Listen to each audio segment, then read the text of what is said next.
Yang Berhormat Timbalan Menteri, dimaklumkan tadi ini adalah jumlah kontingen yang terbesar. Dua soalan Tan Sri. Yang pertama, berapa jumlah peruntukan yang kali ini disediakan untuk membiayai kos latihan dan semua kos-kos untuk kontingen kita ke Sukan C kali ini? Dan soalan kedua, adakah peruntukan itu termasuk untuk 8 orang atlet mendaki negara yang telah pun terpilih? Kerana maklumat yang saya terima, salah seorang atlet mendaki negara, Muhammad Izzat Syukur, meluahkan dia terpaksa menanggung sendiri kos penyertaan dan kos latihan. Yuran penyertaan RM4,500, kos latihan RM120 sejam dengan jurulatih kebangsaan. Saya kira Yang Berhormat Timbalan Menteri pun tahu. Dan difahamkan semua 8 orang atlet mendaki negara ini membiayai sendiri kos dan mereka terpaksa buat latihan sendiri. Tumpang masuk gym-gym tertentu untuk membuat persiapan. Dan ini saya kira kalau betul berlaku, ini tak sepatutnya kerana dia membebankan atlet. Dia nak membawa nama negara tapi atlet kita terpaksa tanggung sendiri kos. Apa pandangan Yang Berhormat Timbalan Menteri tentang isu ini? Terima kasih Tan Sri. Baik. Sila Menteri. Terima kasih Ketua. Untuk kos keseluruhan bagi kontingen kali ini kita akan beri secara bertulis untuk pastikan faktanya itu tepat, dan untuk pengetahuan secara rasminya kos yang ditanggung oleh Majlis Sukan Negara itu hanya meliputi kategori A dan B. Kemudian kita ada kategori C yang mana kita benarkan untuk mereka ni menyertai Sukan C dan diberi akreditasi rasmi daripada negara tapi dengan ditanggung oleh kos sendiri. Jadi ada setengah atlet yang menyertai Sukan C ini, mereka tahu bahawa ada kategori di mana kos tu memang tidak ditanggung oleh kerajaan untuk peringkat permulaan. Namun mereka akan menerima imbuhan yang sama andai kata mereka membawa pulang pingat. Itu adalah praktis praktis semasa.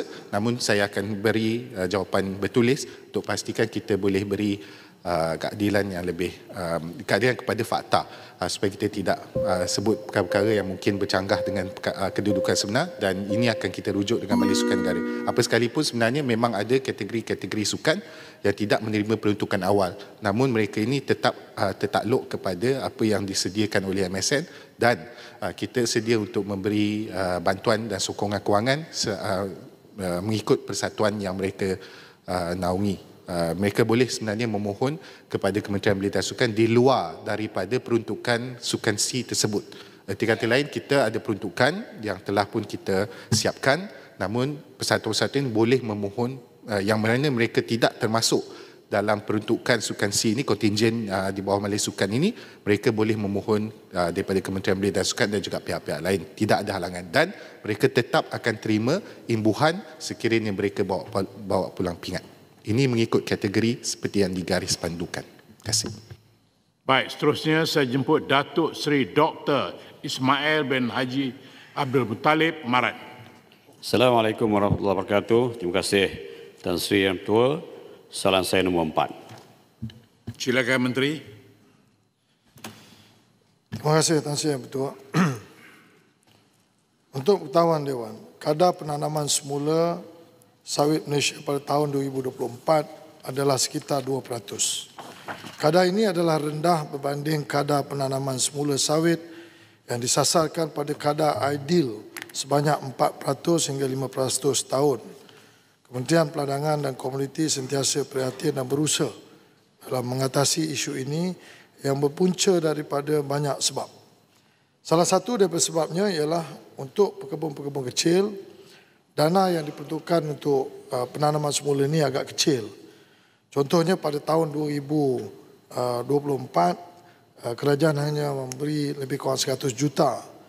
2025 hanya 50 juta. Dan sebahagian daripada dana yang diperuntukkan ini, 50% kita anggap sebagai grant dan 50% kita anggap sebagai pinjaman. Kerajaan juga menanggung sebahagian daripada interest yang terhadap pinjaman tersebut. Sepanjang pelaksanaan program ini, KPK Kementerian telah mengenal pasti kos juga semakin meningkat tinggi dalam aktiviti proses tanaman semula. Dan kita juga sedang merumuskan satu skim supaya kita dapat tingkatkan kos yang kita bagi sebelum ini untuk pada tahun hadapan. Saya juga ingin juga maklumkan kepada Yang Berhormat bahawa salah satu daripada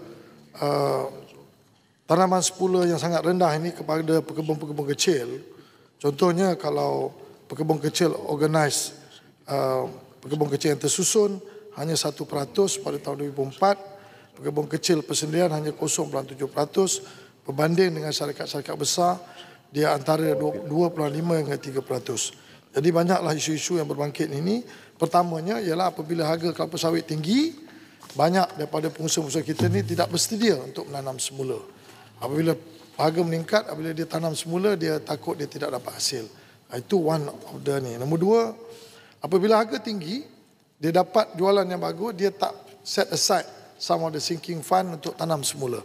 Maka apabila harga dah mula jatuh, baru nak tanam semula, duit pula dah tak ada. Jadi inilah salah satu daripada isu yang terkesan kepada kita punya penanaman semula sehingga meningkat kita punya penanaman semula ini, pokok-pokok yang dah tua dalam negara 520,000 hektar. Terima kasih. Bismillahirrahmanirrahim. Assalamualaikum. Selamat pagi Yang Berhormat. Silakan Yang Berhormat untuk jawapan. Terima kasih Datuk Yang Tua. Terima kasih Menteri. Kita harap kerjaan tambah lagi peruntukan untuk membantu pekebun kecil ni. Kita lihat Menteri, Menteri, ramai daripada pekebun kecil sawit pasal menanam semula, menjual semula, termasuk di Felda menjual hasil kebun mereka kepada persendirian. Dan ini disebabkan mereka kecewa dengan pengurusan yang mungkin sebagainya ada. Saya ingin bertanya, berapakah kadar kejayaan penanaman semula di bawah skim 50-50 geran dan pinjaman ini sejak dilaksanakan, termasuk jumlah hektar yang gagal ditanam semula kerana pekebun kecil tidak mampu menyediakan modal tambahan. Dan apakah terdapat kesan peningkatan kos input pertanian akibat perjanjian kita dengan Amerika, ART, melalui artikel 2.3 Agriculture? Terima kasih. Terima kasih, Muhammad. Untuk skim penanaman semula pekebun-pekebun kecil ini, peruntukan yang kerajaan beri 2024, 100 juta habis semua pakai. Jumlah tanaman lebih kurang dalam 5,900 hektar. Untuk tahun 2025, 50 juta pun habis.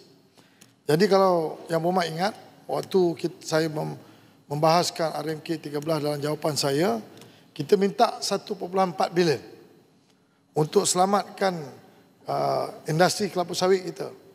Jadi kerajaan tidak ada duit. Jadi 1.4 bilion itu on average about 280 juta.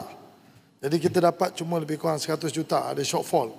Jadi saya cuba berjumpa dengan pihak bank untuk melihat kalau duit tak datang daripada kerajaan, boleh tak bank membantu pekebun-pekebun kecil ini dengan mencagar ladang-ladang mereka, kemudian bank akan bagi pinjaman dan saya akan cuba minta kepada kerajaan interest subsidi. Kerana untuk masa akan datang, contohnya 520,000 hektar ini, sebenarnya kalau kita tak tanam semula, pokok-pokok yang berusia lebih daripada 25 tahun ini, kita kehilangan hasil ekspor hampir 7 bilion. Sebab itu, kalau kita nak melihat bahawa sawit ini merupakan penyumbang terbesar dari segi agriculture kita, kita mesti berterusan mengadakan tanaman semula ini. Untuk jawapan Yang Berhormat, adakah kos meningkat? Seperti biasalah. Kalau dulu kita buat tanam semula, kos 10,000, 12,000. Sebelum ini kita meningkat jadi 14,000. Sudah tentu pada masa akan datang, kita nak melihat macam mana kita boleh naikkan daripada 14,000 jadi 16,000. Untuk Sabah Sarawak 16,000 jadi 18,000. Itu dalam proses kita tengah melihat untuk tanaman semula 3.0 ni. Soalan Yang Berhormat mengatakan apakah kesan input cost yang berlaku apabila tarif ni naik. Tarif ni tak ada kena-mena dengan kita punya ladang kelapa sawit kerana banyak input yang kita dapat semua dalam negara, cuma some of the chemical itu, baja-baja yang dia punya NPK ni, kita dapat daripada import tapi tidak melalui US. Terima kasih. Yang Berhormat Betung. Terima kasih Datuk Yang Ketua. Ya, setelah mendengar jawapan daripada Yang Berhormat Menteri tadi, memang kajian 60 hingga 70% lah ladang sawit negara kita yang sudah melepasi usia ekonomi inilah. Namun pekebun kecil kita menghadapi banyak cabaran yang ingin ditanam semula. Contohnya dengan padanan 50-50 ini. Jadi saya ingin bertanya, bagaimanakah kerajaan mahu memastikan bahawa sekiranya isu tanam semula ini masih lagi tidak selesai, macam manakah kerajaan akan membantu pekebun kecil ini untuk mereka terus berusaha menanam sawit dalam masa 5 ke 10 tahun yang akan datang. Terima kasih. Yang Berhormat Menteri. Terima kasih Yang Berhormat. Macam saya sebut tadi, kalau syarikat-syarikat besar ni saya tak ada masalah sebab dia orang ni big companies. Jadi dia nak raise money kat bank, bayar commercial interest, tak ada masalah. Sebab pelaburan ini dia lepas kita melabur penanaman semula ni, dia last for next 25 years. Jadi macam Yang Berhormat sebut, kalau organize agency macam Felda, Fekra, all that, dia orang agency ni dia boleh juga buat pinjaman dia melalui garanti yang diberi oleh agensi. Tapi yang kita nak tengok ini adalah pekebun-pekebun kecil persendirian. Yang inilah yang kerajaan selalu bantu, dan kalau bila dia punya gap penanaman semula itu terlampau jauh daripada target kita 4%, mereka hanya 0.7%. Kalau kerajaan nak bagi semua, mungkin kerajaan tak mampu. Apa yang saya buat ialah kita buat hybrid.